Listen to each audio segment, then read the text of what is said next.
Busquen por favor Mateo 5.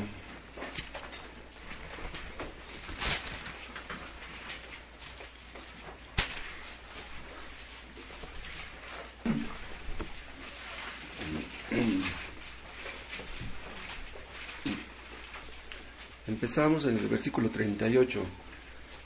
Oísteis que fue dicho, ojo por ojo y diente por diente. ¿A quién le dice Jesús estas palabras? A los fariseos, que habían escuchado esta enseñanza de los rabinos, de los maestros judíos. Ojo por ojo y diente por diente, así dice la ley, pero ellos no entendían. Y vean lo que dice el 39, pero yo os digo, aquí viene la interpretación correcta. Los maestros judíos no interpretaban correctamente la ley, y ahora Cristo está por darnos la correcta interpretación. Pero yo os digo, no resistáis al que es malo, antes, a cualquiera que te hiera en la mejilla derecha, vuélvele también la otra. Y al que quiera ponerte a pleito y quitarte la túnica, déjale también la capa. Y a cualquiera que te obligue a llevar carga por 1 milla, ve con el 2. El que te pida, dale, y el que quiera tomar de ti prestado, no se lo rehuses. Oísteis que fue dicho, amarás a tu prójimo y aborrecerás a tu enemigo. Vean, eso no lo entendían tampoco los judíos. Bueno, eso es lo que les habían enseñado, eso es lo que ellos pensaban que tenían que hacer. Amar a los que estaban cerca de ellos y aborrecer a los demás lejos. Amar a los de su raza y aborrecer a los demás.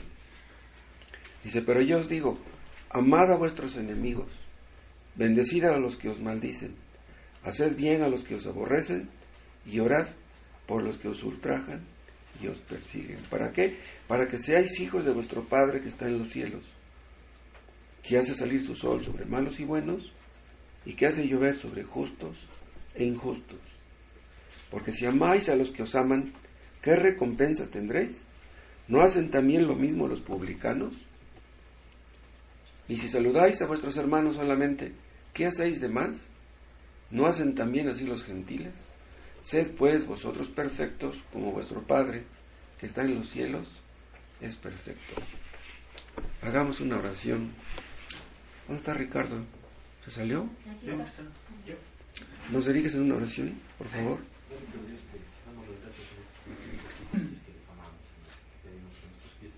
A partir del versículo 21, que no leímos, Cristo está enseñando a sus oyentes a interpretar correctamente las Escrituras. Los escribas eran intérpretes de la ley, la traducían, pero ellos la rebajaban a sus estándares. Y las cosas deben ser al revés. Nosotros debemos acomodarnos a los estándares de Dios. O sea, los estándares de Dios son muy elevados, pues debemos sujetarnos a eso. No vamos a rebajar la ley para que se acomode a nosotros. Y al igual que en aquel tiempo, los hombres interpretan las Escrituras, ¿saben de qué manera? De manera que no se sientan culpables. El hombre sin Cristo, el hombre que no se ha arrepentido de su pecado, no le gusta sentirse culpable. Cree estar bien. Se sienten bien. Entonces, si hay partes de la Escritura que les hacen sentir incómodos, pues prefieren cambiar las cosas o interpretarlas a su manera. Hay personas que tienen la idea de que Dios es amor y nada más amor, y que Dios no puede ser muy estricto. Esas personas cuando leen con prejuicios y por lo tanto no van a entender. Dios es santo y requiere santidad de parte nuestra. Y eso es lo que nos pide Dios en su santa ley. Su santa ley nos dice qué es lo que Dios requiere de nosotros. Dios no puede rebajar sus demandas. No puede. Acuérdense que el apóstol dice que si fallas en un punto, fallas en todos. Imagínense que una maestra le dijera eso a un niño de la escuela, a uno de sus alumnos, que le dijera, si fallas en una materia, ya fallaste en todas. No, así no es en la escuela. Pero así dice Dios, si tú fallas en un punto, ya fallaste en todos. ¿Por qué? Porque la ley es un todo. La ley es como una cadena. Le quitas un eslabón, la cadena ya no funcionó. Entonces, no debes decir que estás dispuesto a guardar ciertos mandamientos, pero ciertos mandamientos no. Dios no está esperando que tú tengas algún mandamiento favorito y los demás los hagas a un lado. ¿Recuerdan ustedes cuál fue el propósito por el cual Dios dio su ley? Dios dio la ley no para justificarnos, no para salvarnos, sino para humillarnos, para que nos diéramos cuenta que no podemos guardarla. Si ustedes reconocen corazón adentro que no pueden guardar la ley, ustedes son bienaventurados. Si reconocen que no la pueden guardar, pero anhelan guardarla, si entienden que no son perfectos, pero anhelan ser perfectos, entonces son bienaventurados. La ley de Dios, interpretada correctamente, nos hace sentir incapaces. Pero los judíos creían que podían guardarla. Los hombres soberbios creen eso. Yo puedo obedecer a Dios, los demás no, pero allá ellos, pero yo sí puedo. Cristo nos da la interpretación correcta de las Escrituras. ¿Saben por qué? Porque una interpretación incorrecta hace mucho daño. Dios ha diseñado la ley para que veamos nuestro pecado. Pero si la interpretamos de una manera incorrecta, entonces no cumplirá con su función. La gente no se sentirá culpable. ¿Y cómo se arrepentirá de su pecado si no se siente culpable? Es posible que una persona esté escuchando predicación tras predicación durante 10, 20 años y no se sienta culpable. ¿Por qué Cristo enfatizó este punto? Que la ley fuera interpretada correctamente. Porque dice el apóstol Pablo que por medio de la ley es el conocimiento del pecado. Dios quiere que conozcamos, que entendamos que somos pecadores, de los pies a la cabeza. Entonces, una interpretación deficiente de la ley impide que veamos nuestro pecado. Y eso es exactamente lo que Dios quiere. Qué curioso. En cada cosa que Dios hace en nuestras vidas, Dios quiere que veamos eso. A través de la predicación, a través de la lectura de un libro, a través del consejo de algún amigo, a través de su providencia, a través de una crisis, a través de la pobreza, a través de un yerno, a través de una nuera, a través de una suegra. ¡Wow! A través de todo, Dios nos está mostrando nuestro pecado. Y si una cosa no funciona, a ver si otra cosa. Si no vemos nuestro pecado como es, entonces no entenderemos cuál es nuestro verdadero problema. ¿Cuál es nuestro verdadero problema? Algunos podrán pensar que su verdadero problema es su falta de dinero, o que sus hijos son desobedientes, o que su pareja es irresponsable, mal hablado, borracho. Nuestro problema no es nada de eso. Nuestro problema es siempre nuestro pecado. Si tú no entiendes cuál es tu verdadero problema, no entenderás que necesitas un Salvador. Hay personas que leen la Biblia y que se sienten bien después de leerla. Si una persona se siente bien después de leerla, es muy posible que no la esté entendiendo. Porque si tú entiendes correctamente la Biblia te hace sentir mal. Entonces, los que predican y no entienden bien las Escrituras, que no las interpretan correctamente, en lugar de hacerle un bien a la gente, pues le hacen un mal. ¿Qué fue lo que hicieron los escribas y los fariseos en tiempos de Cristo? Condujeron a la apostasía a toda una nación. Toda la nación de Israel cayó en la apostasía por culpa de los líderes. Por eso Cristo les hablaba tan fuerte a ellos. Es posible que una persona esté leyendo la Biblia y que esté riéndose y que esté cantando cuando debería de ponerse a temblar. Vuelvan a Mateo 5. Dice en el 38, oísteis que fue dicho ojo por ojo y diente por diente. Esto es lo que se conoce como la ley del talión. Pero, pues en el contexto, más adelante, está diciendo Cristo que los escribas no entendían ese texto, esas palabras. Entonces, si ellos no entendían esto, ¿cómo iban a enseñar a sus seguidores?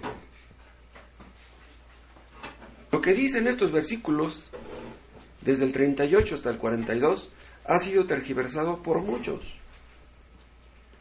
Lo fue en aquel tiempo y sigue siéndolo hoy. ¿Qué debemos hacer nosotros si una persona nos ofende? Si una persona nos quiere atacar, nos quiere agredir. Dice el 39, pero yo os digo, no resistáis al que es malo. Antes, a cualquiera que te hiera en la mejilla derecha, vuélvele también la otra.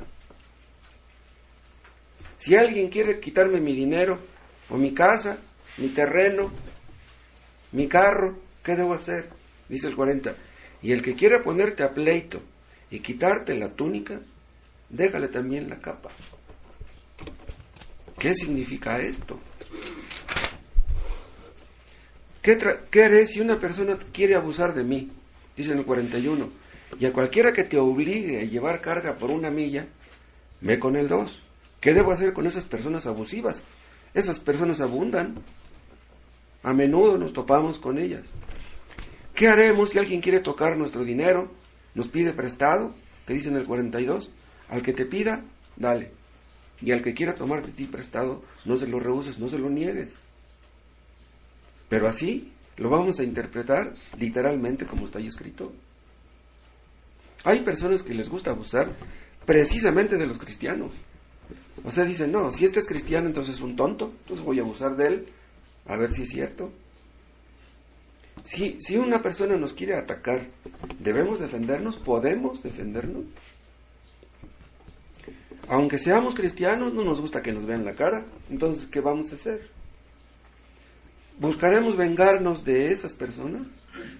Vamos a ver unos puntos, algunas pautas que nos van a servir para la interpretación correcta de estos versículos. ¿Sí?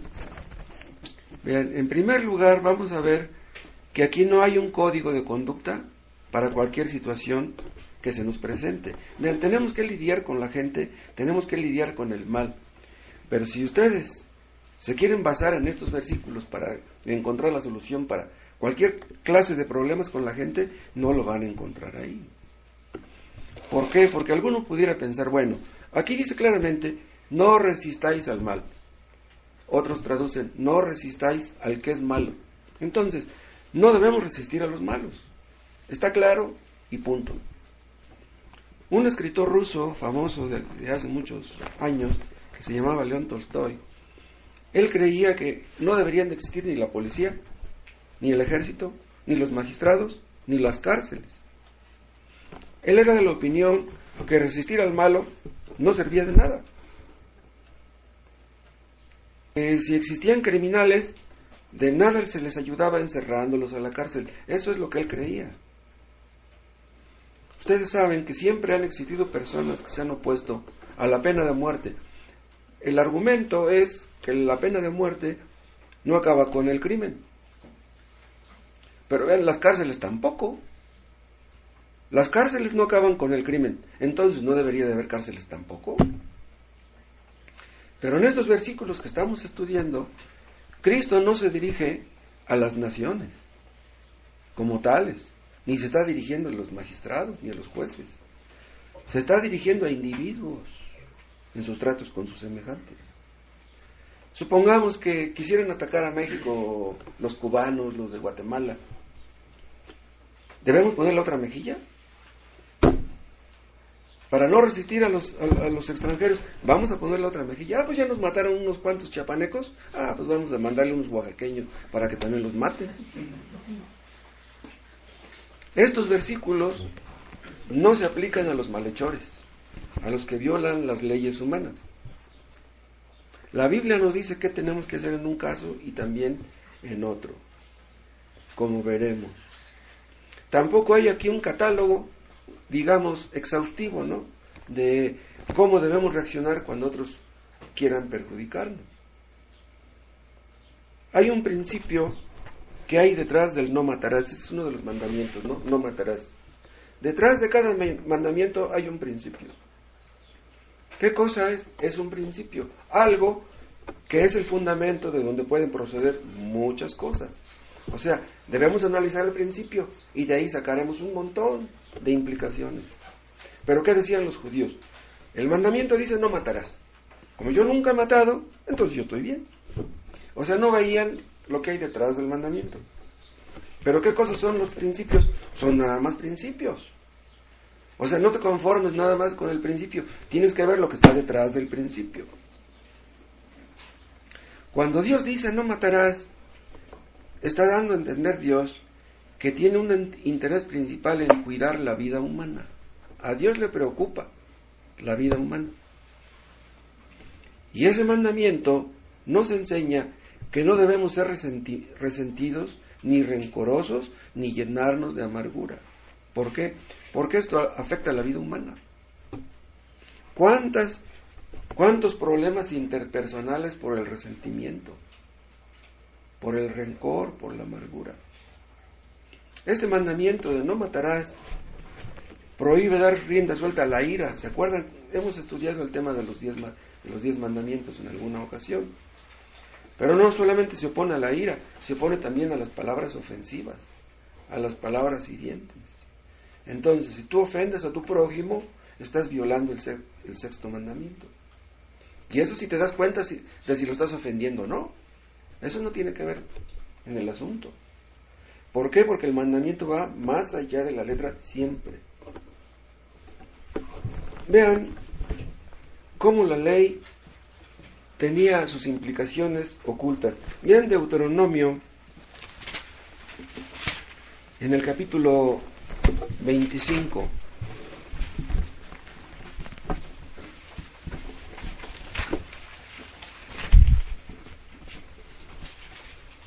Vean lo que decía la ley. Esto es la ley civil, ¿no? Deuteronomio 25, versículo 4. No pondrás bozal al buey cuando trillare. ¿Por qué dice esto? No pondrás bozal al buey cuando trillare. Porque el buey, cuando está trillando, cuando está ahí con el trigo, pues está trabajando. Entonces le va a dar hambre. Y si le pones un bozal, pues no va a poder comer. Entonces, si está trabajando, pues déjalo que coma. Entonces, si le ponían un bozal para que no trillara, pues esa era una crueldad, esa era una maldad. Imagínense que un mesero estuviera trabajando en un restaurante y que le prohíben comer lo que hacen en el restaurante y que no hay horario para comer. ¿Cómo?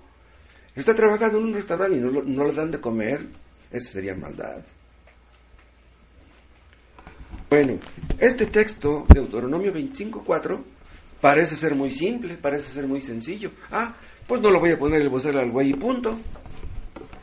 Pero, ¿eso era todo? Vean, 1 Corintios, capítulo 9.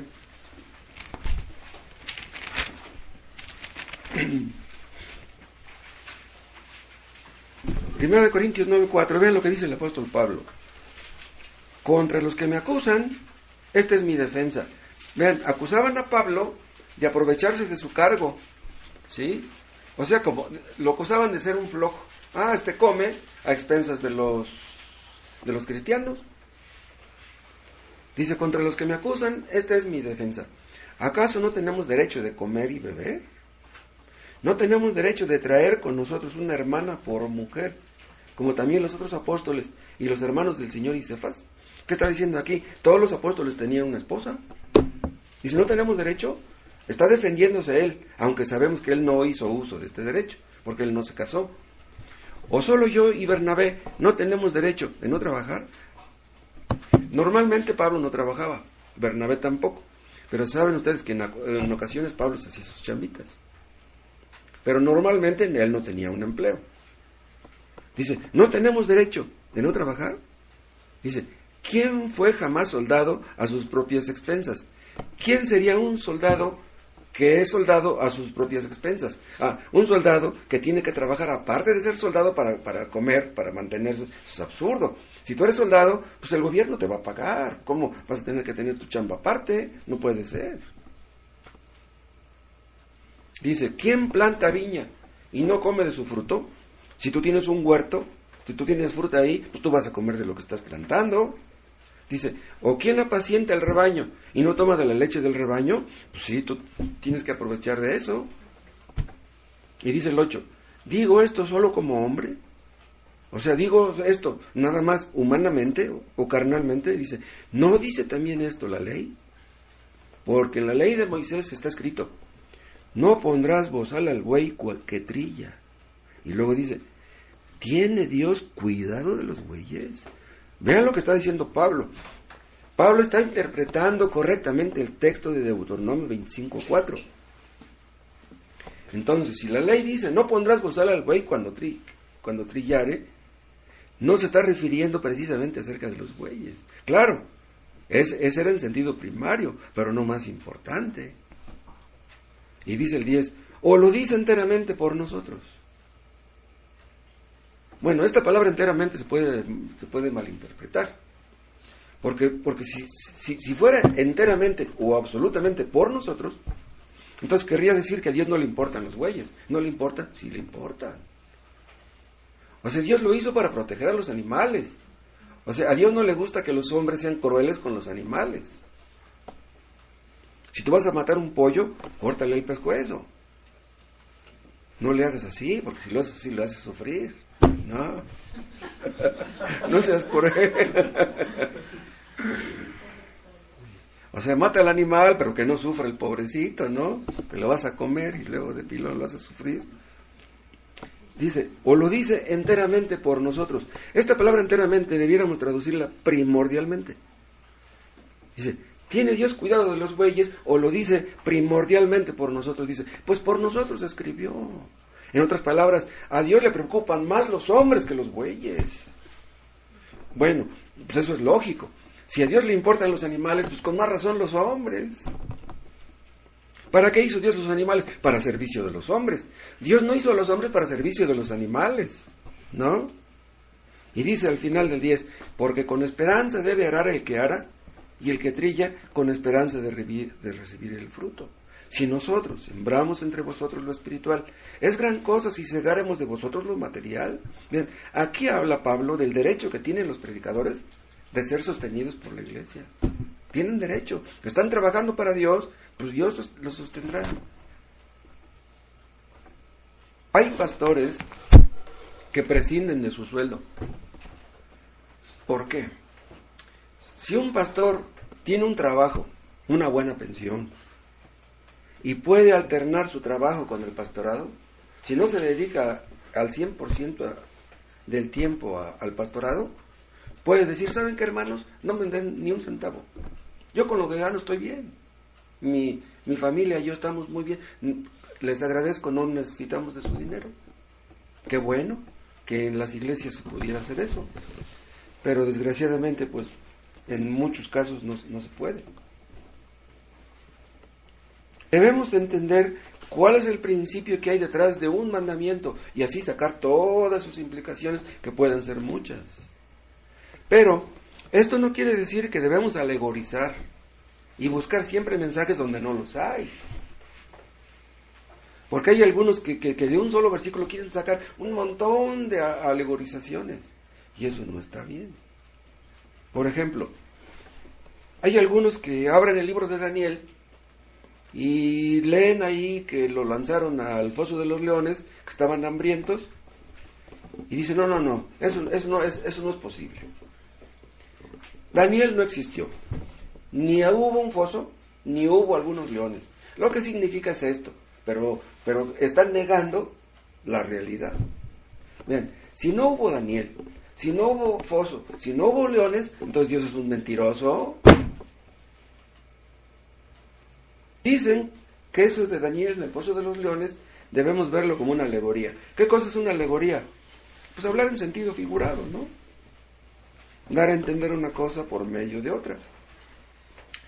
¿Saben cómo alegorizan los alegorizadores? Eso de Daniel en los fosos de los leones. Dicen que lo único que significa es que si tú estás metido en graves problemas, Dios te sacará de tus problemas. Que no te preocupes, tú confía en Él y verás cómo Él te ayuda. Pero eso es falso. Las Escrituras están llenas de principios generales. Debemos descubrirlos. Porque Si no entendemos lo que hay detrás de eso, cometeremos muchos errores cuando tratemos de aplicar las Escrituras a nuestra vida diaria. Vean, en Mateo 5:38, vuelvan.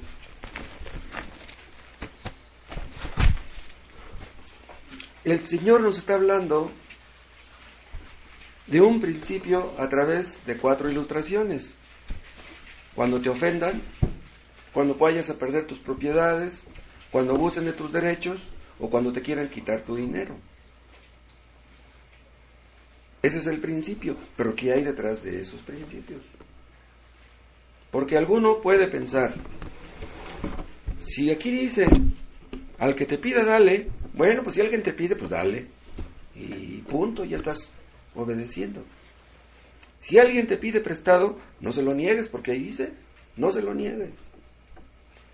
Pero si nos pide prestado dinero, una persona que tiene fama de no pagar, ¿debemos prestarle dinero?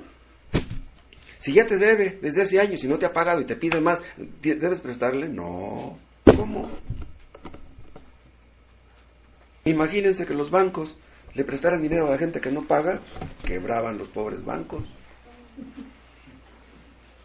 Pero ¿saben qué? Que no es fácil normar nuestra conducta con base a principios. O sea, quisiéramos las cosas fáciles, pero Dios esconde ciertos significados y honra del rey es escudriñarlo, decía Salomón. O sea, si no entiendes un versículo, siéntate, analiza, reflexiona, compara ese versículo con otros para que llegues a la correcta interpretación. Dios quiere que tú investigues, que preguntes, que leas, que te intereses en las cosas. Hay algunas personas que preferirían que se nos diera una lista de prohibiciones. Mira, los cristianos no deben hacer esto, no hagas esto, no hagas esto, no hagas esto. ¿Eso es cristianismo? Cristianismo es decirle a las personas, no hagan esto. Los cristianos no deben fumar, no deben tomar, no deben ir al baile, no deben tomar Coca-Cola, no deben comer muchas carnitas ni mucho pastel. ¿Eso es cristianismo? Hay algunos que suponen que decirle a una persona lo que debe hacer y lo que no debe hacer garantizará que esa persona se porte bien. ¿Eso es cristianismo? No. Supongamos que ustedes tienen un hijo de 18 años y te dice, papá, voy a ir con una amiguita a una fiesta, ¿me dejas ir? Sí, hijo, pero pórtate bien. ¿Se va a portar bien? Como papá ya le dijo que se portara bien, ¿se va a portar bien? A la semana siguiente te va a decir que ya está embarazada la muchacha. Eso de que se le diga a la persona que no debe hacer ciertas cosas, piensan ellos que es el mejor camino hacia la santidad. ¿Y saben qué? Es el mejor camino hacia la hipocresía. Eso es lo que hacen los testigos de Jehová y los mormones y los adventistas. Hacen puros hipócritas de sus seguidores. Yo soy cristiano porque no como moronga, porque no como longaniza, porque no tomo Coca-Cola. Hacen hipócritas. ¿Saben ustedes que los fariseos no se conformaban con 10 mandamientos y los extendieron, los alargaron, hicieron 600, ¿cuántos? 612, ¿cuántos? 612, 614, ya no me acuerdo. Bueno, ellos decían, no, es que Dios se quedó corto, como 10 mandamientos, no, vamos a... le añadieron mandamientos, ¿y qué? Eran hipócritas. Y eso es lo que pasa con todas las religiones legalistas. Dicen unos, no pongas un árbol de Navidad. Entonces dicen, no, yo soy cristiano porque no pongo árbol de Navidad. Los mormones creen que porque no toman Coca-Cola se van a ir al cielo. Hay mujeres pentecostales que creen que van a ir al cielo porque no usan pantalón. Dios anda fijándose si las mujeres usan pantalón. Hay mujeres que creen que van a ir al cielo porque no se cortan el pelo. No. La Biblia dice y usan el pelo largo. Pues ¿de qué sirve que usen el pelo largo? Ni respetan a su marido. Hay algunas religiones donde dice la gente, yo oro más que tú, yo ayuno más que tú. ¿Cuál es la idea? Pues yo soy mejor que tú. Eso es lo que entendían los fariseos. Ayunaban 2 días por semana. ¿De dónde sacaron eso? La ley no decía eso, pero ellos decían, no, es que nosotros somos muy espirituales. Es posible que una persona ayune 1 o 2 veces por semana y que sea un hipócrita. Los legalistas les enseñan a llegar tempranito al culto. Entonces, si tú llegas 10 minutos después del horario del culto, ya te están tachando de mal cristiano, porque llegaste tarde. Bien, ese es el problema de los que pasan por alto los principios bíblicos. ¿Qué es lo que hace una lista de prohibiciones? ¿Saben qué? Oscurece la necesidad del nuevo nacimiento. En lugar de que les enseñen, si tú no naces de nuevo no entrarás en el reino de los cielos, dicen, no, si tú guardas la lista de prohibiciones es como vas a entrar en el reino de los cielos. Les están mintiendo. Le hacen creer a la gente que están progresando cuando están empeorando. Te hacen creer que estás avanzando cuando ni siquiera has dado el primer paso. De los 612 mandamientos ya he cumplido como 400, ya voy de gane. Esas listas, ¿saben qué hacen? Fomentan el orgullo, fomentan la soberbia y promueven las discordias, los celos, los pleitos entre la gente. En esas iglesias legalistas abunda el divisionismo. En las iglesias falsas hay mucha gente que ni se habla. Gente que tiene años asistiendo a esa iglesia y ni se hablan. No hay ninguna lista de obligaciones o de prohibiciones que pueda abarcar todas las situaciones posibles que un creyente tiene que enfrentar. ¿Por qué? Porque no todos los casos son iguales. Lo que tenemos que hacer es conocer los principios generales y aplicarlos a la situación concreta. Pero esas listas que les menciono, hacen creer a la gente que se están ganando la salvación. Les hacen creer que son buenos porque están sujetándose a las prohibiciones. Entonces, les están diciendo, la salvación depende de ti. Si tú guardas esta lista, ya te estás ganando el cielo. Otra cosa, estos versículos que estamos empezando a estudiar hoy, no debemos interpretarlos de modo que pase por alto lo que la Biblia dice en otras partes. Acuérdense, hay un principio. Un versículo tiene que ser comparado con otro versículo. Lo que dice un versículo, si no lo entiendes bien, compáralo con otro y con otro y con otro. Los analizas y los mezclas y puedes llegar a una conclusión correcta. La Biblia no se contradice.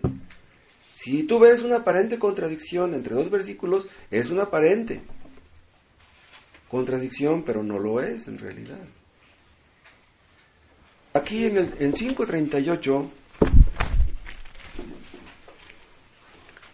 en 39 dice, pero yo os digo, no resistáis al que es malo. Se han agarrado muchos de aquí para justificar el pacifismo. Dicen que los cristianos nunca debemos ir a la guerra. Eso lo creen los testigos de Jehová. No sé si ustedes sepan que los testigos de Jehová tuvieron problemas con Hitler. Muchos testigos murieron. Pero no deberían ir a la guerra. Los adventistas tienen la misma idea. Hay una película que está muy buena que se llama Hasta el último hombre. Habla de un adventista que va a la guerra, pero no quiere tomar las armas. Dice, no, mi religión me prohíbe. Y se arma un relajo ahí porque dice, entonces, ¿a qué viniste? No, dices que yo quiero ayudar a los heridos. Yo no quiero matar a la gente, yo quiero ayudar a los heridos. Dicen estos pacifistas que nada justifica una guerra.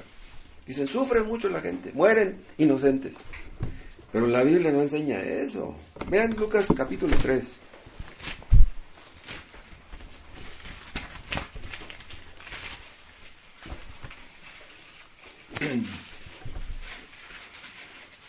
Lucas 3, versículo 14. También le preguntaron unos soldados a Jesús, diciendo, ¿y nosotros qué haremos? Ven, o sea, nosotros somos soldados. ¿Qué consejos nos das, no? Y les dijo, no hagáis extorsión a nadie. ¿Por qué les dice eso? Porque los soldados de aquel tiempo usaban de su influencia para sacar dinero. Dice, ni calumniéis, y contentaos con vuestro salario. Vean lo que les dijo.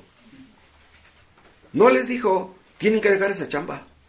Un cristiano no puede ser soldado. No, un cristiano puede ser soldado. Y si lo mandan a la guerra, pues tiene que ir a matar, pues es soldado. Dice, no, es que Si voy a la guerra, entonces me convierto en un criminal o en un asesino. No. Están equivocados los que dicen eso. No, y no crean que este es el único versículo. Hay otros que tocan el mismo tema. No es pecado que un cristiano sea soldado. Pero los sectarios agarran versículos de este tipo y no los entienden, los malinterpretan y piensan que su interpretación es la correcta y creen que pues eso es lo que la Biblia enseña o que es lo más importante. Entonces, pretenden defender la verdad, pero ¿qué es lo que hacen? La distorsionan. Veníamos platicando ahorita Cristian y yo en el autobús de lo que dicen los testigos de Jehová acerca de la sangre. Ellos no entienden eso. Hay un versículo que dice que el alma del animal está en la sangre. Entonces dice, si tú te tomas la sangre de un tigre, pues te va a hacer el carácter feroz. Eso es lo que hacían los aztecas, ¿no? Se tomaban la sangre de los pumas, de las panteras y decían... Dicen los testigos de Jehová que es pecado ponerse una transfusión de sangre, que porque dice, la sangre que te están poniendo fue de una persona que era muy iracunda, te ponen esa sangre y te vas a volver iracundo. Esos son necios. Esos son mandamientos de hombres, malinterpretan las escrituras, pero ellos creen que son mandamientos de Dios. Nunca debemos interpretar las escrituras pasando por alto lo que dicen las escrituras en otras partes. Dijo Arthur W. Pink, las herejías son verdades distorsionadas. Son verdades, pero distorsionadas. O sea, parecen verdades, pero no lo son. Si ustedes comparan un versículo con lo que dice otro versículo, no se extraviarán. ¿Qué es lo que dice Jesús aquí en estos versículos acerca de la venganza? Antes de poder verlo, vamos a ver lo que dijo Moisés. ¿Quieren ver Éxodo?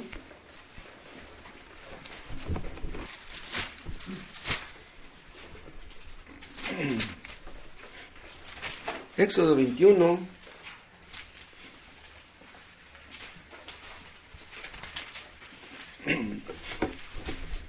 Éxodo 21, 22. Si algunos riñeren e hirieren a mujer embarazada, y ésta abortare, pero sin haber muerte, serán penados conforme a lo que les impusiera el marido de la mujer, y juzgaren los jueces. Vean, no nada más lo que diga el marido, porque el marido, pues lleno de ira, quiere vengarse, y dice, no, es que lo maten, no, dice, lo que digan los jueces también. Dice, mas si hubiera muerte, entonces pagarás vida por vida. O sea, si matabas a una mujer embarazada, tenías que morir tú. Y luego dice el 24, ojo por ojo, diente por diente, mano por mano, pie por pie. Le sacas un ojo en un pleito a una persona, los jueces te van a sacar un ojo. Le tumbas un diente de un golpe a una persona, los jueces te tumbarán ese mismo diente. Le cortas la mano a alguien, a una persona, te van a cortar la tuya. Ahora, vean también en Levítico, capítulo 24. Levítico 24, versículo 19. Y el que causare lesión en su prójimo, según hizo, así le sea hecho. Rotura por rotura, ojo por ojo, diente por diente, según la lesión que haya hecho a otro, tal se le hará a él. Entonces, el castigo que merecía el criminal tenía que ser un castigo equivalente al daño que había hecho. Pero vean, ¿a quién se les están dirigiendo estas palabras? Estas palabras del versículo 20. ¿A las personas particulares? No.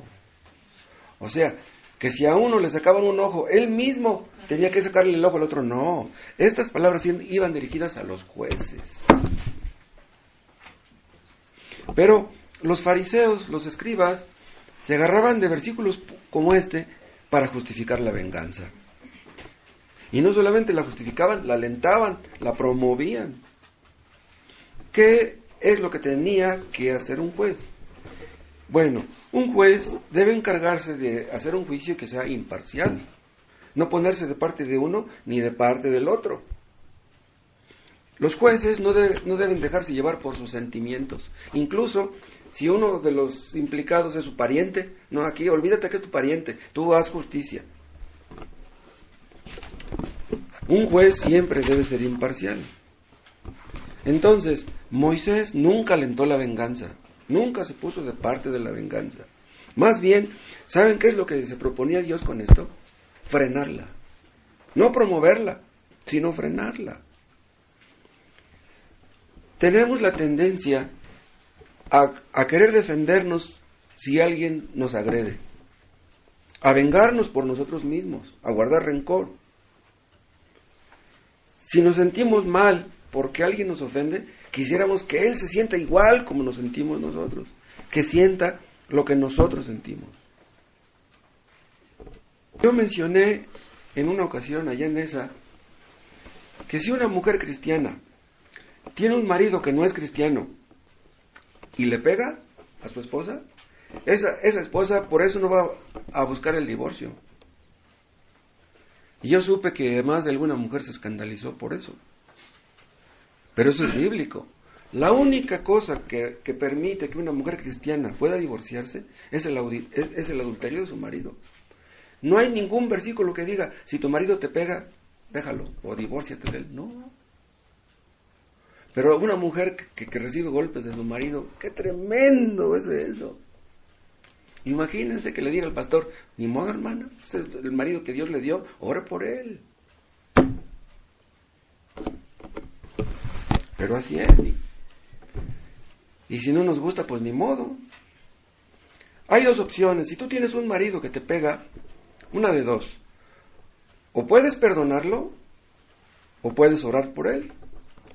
O las dos cosas. ¿Cómo reaccionará un marido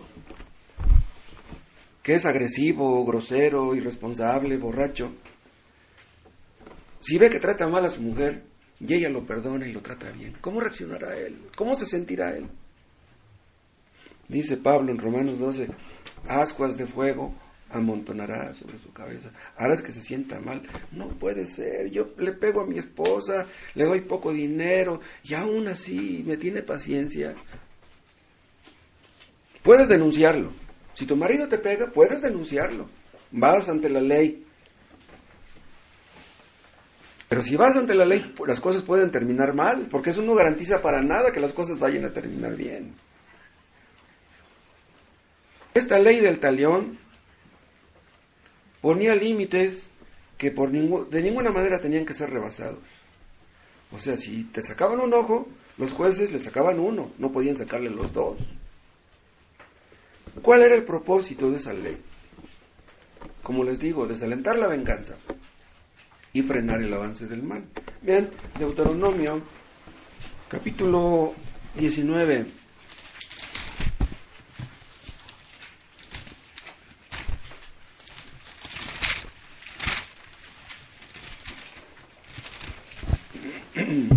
Deuteronomio 19, 16. Cuando se levantare testigo falso contra alguno para testificar contra él, entonces los dos litigantes se presentarán delante de Jehová y delante de los sacerdotes y de los jueces que hubiere en aquellos días. Vean, jueces. Y los jueces inquirirán bien, o sea, van a investigar. Y si aquel testigo resultare falso y hubiere acusado falsamente a su hermano, entonces haréis a él como él pensó hacer a su hermano. Y dice, y quitarás el mal de en medio de ti. Y los que quedaren oirán y temerán, vean, oirán y temerán. Ese era el propósito de la ley del talión, que la gente se enterara y que tuviera temor. Si a aquel le sacaron el ojo, no hombre, me van a sacar el yo también. Entonces el miedo es bueno, era saludable. Dice, los que quedaren oirán y temerán y no volverán a hacer más una maldad semejante en medio de ti. Entonces Dios quería frenar el mal, detener su avance. ¿Saben qué pasaría en México si no hubiera impunidad? Si en México a todos los que agarran y que los juzgan, que los juzgaran bien y los encerraran, ya no habría tanta impunidad. Pero ¿qué pasa? Que agarran a los culpables, hay testigos y que los juzgan y los sueltan luego. Ahorita Duarte, el que era gobernador de Veracruz, está en la cárcel, al rato lo sacan, verán si no. Si los magistrados cumplieran con su función, los malhechores tendrían temor. Y la gente honrada, la gente trabajadora, pues tendría paz. ¿Para qué están los gobernantes y los jueces? Para que haya paz. Si los gobernantes y los jueces no promueven la justicia y la paz, Dios los va a llamar a cuentas. ¿Cuánto daño hace la corrupción? ¿Cuánto daño hace la impunidad? Dicen, me mataron a un hijo y sé quién lo mató, pero ¿para qué voy y lo denuncio? Lo agarran, lo encierran y al rato sale y me mata a mí, pues ya mejor ahí que quede. ¿Quién instituyó la pena de muerte? Fue Dios. No fueron los jueces, fue Dios el que instituyó la pena de muerte. Vean, este mundo está caído. Estamos rodeados de gente pecadora, de gente malvada. Entonces, Dios estableció leyes para que pudiéramos vivir en este mundo de una manera, pues más tranquila, ¿no? Si los magistrados hicieran cumplir las leyes y se estableciera el Estado de Derecho, otro gallo nos cantaría aquí en México. Tenemos que entender esto. Vivimos en un mundo lleno de maldad, no vivimos en el paraíso. Entonces, ¿cómo refrena Dios el pecado? Por medio de la ley y por medio de su gracia. Por medio de la ley con los inconversos, por medio de su gracia. En los creyentes. En los que hemos creído en Cristo, el pecado ya no gobierna en nosotros. Vean, el pecado mora en nosotros aún, pero ya no gobierna. Cuando una persona nace de nuevo, la regeneración hace que el dominio del pecado sea quebrantado. Pero hay pecado en nosotros.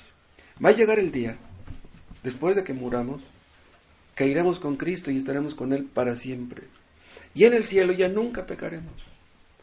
En el cielo ya no tendremos ni siquiera malos pensamientos. Es increíble eso. Imagínense, vivir en un mundo donde no hay ni siquiera un pecador. En el cielo vamos a ser perfectos. Ya no habrá tentaciones. Ya no habrá caídas ni resbalones. Dijo John Owen, solo a través de la muerte del cuerpo seremos librados de este cuerpo de muerte. Dios refrena el pecado por medio de su ley. ¿Qué nos dice la ley? Que es bueno y que es malo. Pero dicen algunos psicólogos, algunos partidarios de la ética de estos días, que lo bueno y lo malo es nada más algo subjetivo. Si tú dices que algo es malo, pues es malo para ti. Si tú dices que algo es bueno, pues eso es bueno para ti. Cada cabeza es un mundo.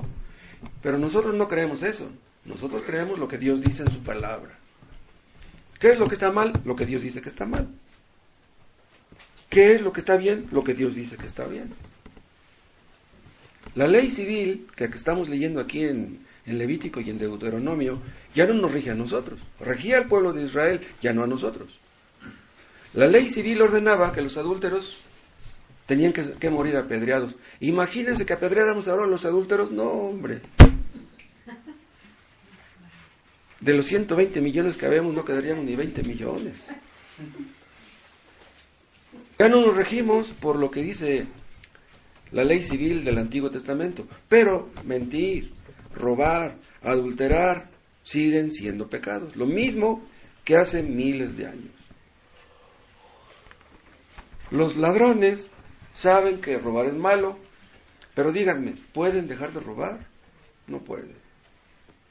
Entonces, ¿qué hace Dios para refrenar a los ladrones? El gobierno.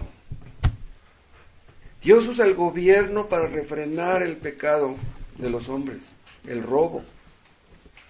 Antes, hace, ¿qué será? 50 años. Si una esposa sorprendía a su marido con otra mujer besándose en la calle, lo podía meter a la cárcel. No, hombre. Ahora lo sorprenden en la cama y le toman la foto y eso no sirve de nada, hombre. Imagínense que todas las cárceles dejaran de existir. Que abrieran las cárceles y que dijeran, órale, todos váyanse a trabajar, ya, pórtense bien y punto. ¿Se acabarían los ladrones? No. ¿Qué se van a acabar? Bien, nosotros predicamos la gracia. La gracia restringe el pecado. Es nuestra parte. Es que el gobierno ponga la suya, que cumplan con su deber ellos, nosotros debemos cumplir con la nuestra. Tanto la iglesia como el Estado son instituciones divinas. Vean, la iglesia es algo que Dios estableció y el gobierno humano también. El gobierno va a dar cuentas, la iglesia también. Vean Romanos capítulo 13.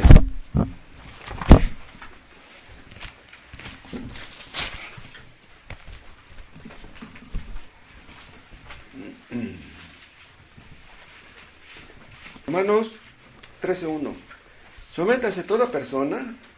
Vean, eso de toda persona se puede aplicar tanto a creyentes como a inconversos, ¿no? A las autoridades superiores. Porque no hay autoridad sino de parte de Dios, y las que hay por Dios han sido establecidas. O sea, las autoridades humanas, los magistrados, los jueces, la policía, han sido establecidos por Dios. Dice el 2, de modo que quien se opone a la autoridad, a lo establecido por Dios resiste. Si tú te le pones al brinco a un policía, sufrirá las consecuencias. Dice, y los que resisten acarrean condenación para sí mismos, sean creyentes o sean inconversos. Porque los magistrados no están para infundir temor al que hace el bien, sino al malo. Vean, Dios quiere que los malos tengan temor y que el temor restrinja su maldad. ¿Quieres pues no temer la autoridad? Haz lo bueno y tendrás alabanza de ella. O sea, solamente los hombres honrados, decentes y trabajadores tienen una buena opinión de la autoridad, o pueden tenerla. Entonces, Dios administra su ira, escuchen, por medio del gobierno. A los ladrones, Dios quiere que se les manifieste la ira de Dios, encerrándolos en la cárcel. Si un violador, hay muchos que han violado 6, 8, 10, 15 mujeres. Si a un violador de esos le echaran unos 30 años, 40, cuando saliera, si salía, ya la pensaría para volverlo a hacer, ¿no creen? Al final del 3 dice, ¿quieres pues no temer la autoridad? Haz lo bueno y tendrás alabanza de ella. Porque es servidor de Dios, el magistrado, para tu bien. Vean, el magistrado es servidor de Dios, dice, no está diciendo que el magistrado sea servidor de Peña Nieto, no, es servidor de Dios. Pero si haces lo malo, teme, porque no en vano lleva la espada. Vean lo que dice, no en vano. ¿Qué quiere decir eso de no en vano? Que si tienes la espada, úsala. En aquel tiempo, ¿para qué era la espada? No para hacer manicure, no, era para cortarle la cabeza al criminal. Si los delincuentes se burlan de la justicia, qué mal andan las cosas, de veras. ¿Quién inventó las leyes? Dios. ¿Quién inventó las cárceles? Fue Dios. Imagínense los que rebajan las leyes, los que quitan las leyes, los que quitan la pena de muerte. ¿Qué van a decir el día del juicio? La pena de muerte existió en muchos países hace 200 años. Existía en Inglaterra, en Francia, en España, en Italia, en Rusia, existía en Estados Unidos. Dicen algunos, la pena de muerte existía en el Antiguo Testamento, pero ahora estamos en el siglo XXI, ya estamos civilizados. ¿Civilizados? Dicen, la pena de muerte es para salvajes. ¿La pena de muerte fue instituida en el monte Sinaí? No. Fue instituida mucho antes, vean Génesis 9.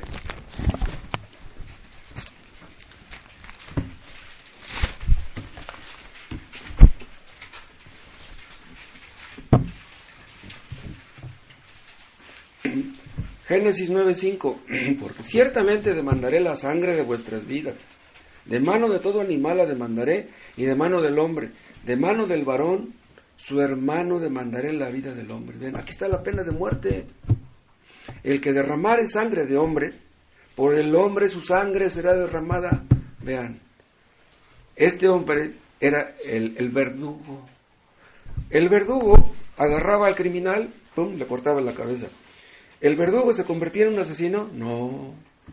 El verdugo fue nombrado por los jueces para ser verdugo. Un verdugo podía haberle cortado la cabeza a cientos y dormía tranquilo. Bueno, si es que podía dormir tranquilo. No. Si no se castiga a un malhechor, si agarran a un delincuente y no lo castigan, ¿saben qué? En un sentido están castigando al inocente. ¿Por qué? Porque lo dejan libre y pues va a perjudicar a la gente inocente. Pero los gobernantes necios que quieren reformar a los malhechores, vean, se están metiendo en problemas con Dios. O sea, ellos quieren ser dioses. O sea, esos gobernantes creen que eso sería mejor. Pero ¿en qué sentido podría ser mejor que un criminal lo dejaran libre? ¿En qué sentido? Bueno, él está agradecido, pues qué bueno que me dejaron libre. Pero ¿en qué sentido le ayuda a él? El único que puede reformar a un malhechor es Dios. ¿Cómo? Por medio del Evangelio. Dios perdona a los malhechores. Un ladrón, un criminal puede arrepentirse de su pecado y Dios lo perdona. Pero eso es un milagro de Dios. Los reclusorios, las cárceles, supuestamente fueron establecidas para reformar a los criminales. Pero díganme, ¿los criminales que entran en la cárcel salen reformados? Salen peores que como entraron. Hay ladrones que están en la cárcel y dirigen bandas de ladrones desde dentro de la cárcel. ¿Cuál temor tienen? Nuestro texto en Mateo 5 que dice no resistáis al malo, no quiere decir que los malos no deben sufrir las consecuencias de su maldad. Lo que quiso decir Cristo era que no debemos tener un espíritu vengativo. Por ejemplo, ahorita viene a mi mente, cuando un padre disciplina a un hijo desobediente que ya le ha advertido y no quiere obedecer y que lo disciplina, ¿lo hace por venganza? Te odio, te voy a dar... No. Lo hace porque Dios dice que debemos hacerlo. Disciplinamos a nuestros hijos porque los amamos. Este papel del castigo juega un papel muy importante en el desarrollo de nuestra sociedad. Yo les decía, vivimos en un mundo caído. Vivimos rodeados de gente perversa, de gente malvada. Dicen algunos que si hablamos de castigo, entonces somos salvajes, somos intolerantes, que debemos dialogar con los criminales, debemos dialogar con nuestros hijos.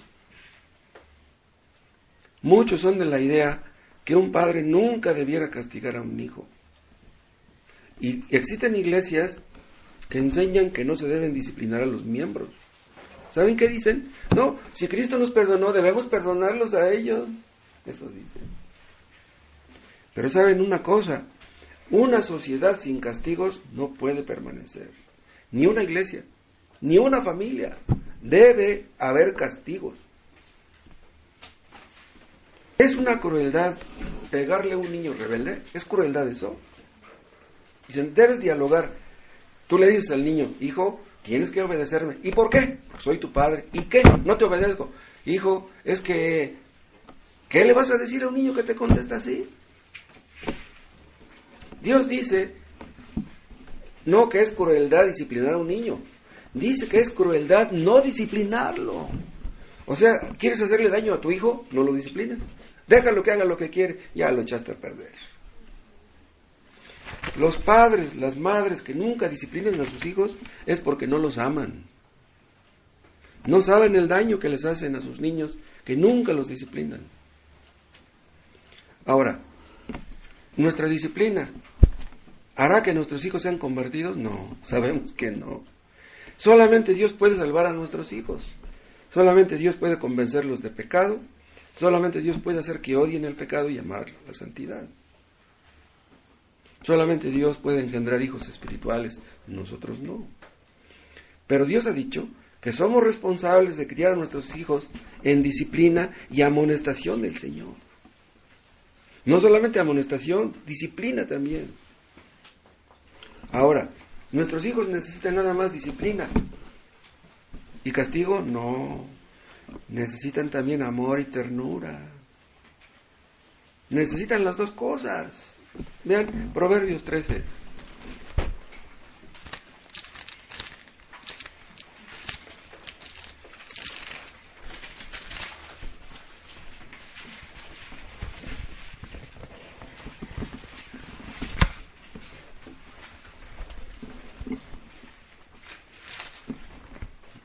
Apunté mal el texto. Estoy buscando el texto que dice que el que detiene el castigo a su hijo aborrece. ¿Se acuerdan de ese texto? El que detiene el castigo a su hijo aborrece. ¿Cuál? 13:24. Sí, 13:24. El que detiene el castigo a su hijo aborrece, mas el que lo ama desde temprano lo corrige. ¿Qué quiere decir esto? El que le ama al hijo desde temprano lo corrige. ¿Qué quiere decir eso? se puede interpretar de dos maneras. Desde temprano, quiere decir desde muy temprana edad. O sea que si tu hijo tiene 3 años y ya te hace un berrinche, pues ya tienes que disciplinarlo. No esperes a que crezca, no, desde pequeñito. Y también se puede interpretar desde temprano cuando te acaba de levantar. Si tu hijo de 10 años te desobedece a las 5 de la mañana, pues a las 5 de la mañana dale la disciplina, aunque sea temprano. Ay, es que apenas se acaba de levantar mi hijo y ya lo voy a pegar, pues ya dale. ¿Cómo que te estás desobedeciendo? Existen hijos que desde pequeños aprenden a odiar a sus padres. ¿Por qué? Porque son golpeadores, pegan de cualquier cosa. No debemos golpear a nuestros hijos por cualquier cosa, no, por cosas que realmente sean importantes. Y hay un montón de versículos que hablan de esto. Dios está en contra del abuso infantil. O sea, no estoy hablando del abuso sexual. Está en contra del abuso infantil porque son débiles, son pequeños, son indefensos. Por eso les pegamos, no. Pero también es mucho daño ir al otro extremo y nunca disciplinarlos. Existen iglesias donde nunca disciplinan a los miembros. Hagan lo que hagan. ¿Para qué se disciplina a un miembro de la iglesia? Para corregir el mal. Si hubo otras cosas que no dieron resultado, pues tal vez la disciplina, quitarlo de la membresía, eso sí da resultado. El pecado es pecado, venga de quien venga. Debe ser tratado bíblicamente, no como la gente diga. Otra cosa que aprendemos también aquí es que Dios odia el pecado. Pero ¿cómo es que Dios odia el pecado? Si Dios es un Dios de amor, sí. Dios es un Dios de amor, puesto que mandó a Cristo a morir por los pecadores. Pero ese mismo Dios que envió a su Hijo a morir por los pecadores, es el mismo Dios que dice que el mal tiene que ser castigado en este mundo. Dios juzgará este mundo. De Dios nadie se burla. Todos los que se burlan de Dios, un día Dios se burlará de ellos. Todos los que dicen que Dios no puede castigar, todos los que dudan que vaya a haber un juicio, se van a quedar mudos el día final. Dicen, ahí está, que Cristo va a venir. Han pasado miles de años y ¿cuál ha venido? Nunca va a venir, es puro cuento. Dios no tiene prisa. Espérate, al ratito vendrá. ¿Por qué envió el Padre a su Hijo a morir en la cruz? Porque no quería que todos fuéramos al infierno. Por eso vino. Dios aborrece el pecado, pero te pide que te arrepientas, y si lo haces, Él te perdonará. Dios no puede pasar por alto el pecado, no puede. Él es santo, tiene que ser justo. ¿Y cómo se demuestra su justicia? Castigando el pecado. ¿Qué justicia habría en México si no se castiga a los criminales? Dios ofrece la salvación por gracia. Si ustedes no aceptan la salvación por gracia, tendrán que enfrentarse a su justicia. La salvación es por gracia. Y si tú no aceptas el regalo, tendrás que enfrentarte con su justicia. Dice el autor de Hebreos que nadie puede hacer afrenta al Espíritu de gracia. Si tú rechazas la salvación por gracia, sufrirás las consecuencias. Dios te ofrece el perdón, es gratis. La salvación es gratis. Pero imagínense una persona que le dicen arrepiéntete, Dios te perdona todo, pero no quiere hacerlo. ¿Por qué no quiere hacerlo? Porque quiere seguir pecando. ¿Saben ustedes que muchos fueron a la horca hace 150, 200 años? Fueron a la horca riéndose. ¿Sí? Que me maten, ¿qué tiene? Muchos fueron a la silla eléctrica riéndose, burlándose de la justicia. Pero el día del juicio nadie se va a burlar de Dios, se los aseguro. El día del juicio, los no arrepentidos se van a quedar mudos. Los que están en la cárcel ahorita están recibiendo una probadita de la ira de Dios. Porque aunque hagan sus maldades adentro de la cárcel, ¿a quién le gusta estar dentro de la cárcel? Imagínense aquellos a los que les echan la cadena perpetua, ¿cómo se sentirán? Creo que ya ni existe, ¿verdad? La cadena perpetua, ¿o sí? todavía. En Estados Unidos sí existe, pero se me hace que aquí no. Pero la cadena perpetua no es nada en comparación con el infierno perpetuo. Que Dios nos ayude a todos. Que Dios nos dé de su gracia. Tú no puedes reformarte a ti mismo. Si tú tienes un corazón de piedra, tú no lo puedes ablandar. Aunque trates de cambiar por ti mismo, nunca lo lograrás. El único que puede cambiar tu corazón es Dios, que así sea. Te damos gracias, Padre, por tu palabra, porque podemos reunirnos, te necesitamos, somos muy frágiles. Dependemos de ti para todo. Dios, no nos desampares. Que tu palabra sea eficaz en el caso de todos. Pon en nosotros tu temor, Padre, para que te amemos, para que te sirvamos, para que te obedezcamos. Seamos apartados de todo pecado, te lo pedimos en el nombre de Dios.